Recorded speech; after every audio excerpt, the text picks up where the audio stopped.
Japan सरकार सरकारी शाळेमध्ये शिकणाऱ्या मुलांना वरील प्रकारे जेवण देतं. मित्रांनो, याच्यामध्ये तुम्ही पाहू शकता राईस आहे, चिकन आहे, विविध प्रकारच्या फळभाज्या आहेत, दूध आहे मित्रांनो, सूप आहे आणि हे जेवण मित्रांनो तिथल्या सरकारी शाळेतल्या मुलांना भेटतं. तिथले लोकं सरकारी आहे म्हणून असं वाऱ्यावर सोडून देत नाहीत. काय सरकारी शाळेकडं कुठं बघायचं? तिथलं प्रशासन असेल, तिथले देशातलं सरकार असेल, हे बारीक-बारीक गोष्टींवरती लक्ष देतं.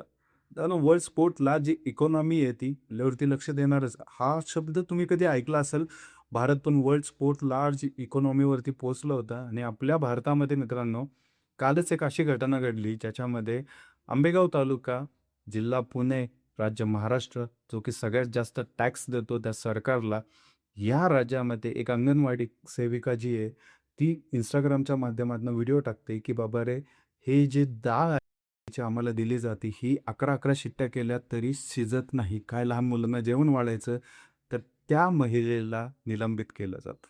हे पण बघा मित्रांनो, world's large fourth economy, Japan आणि इंडिया.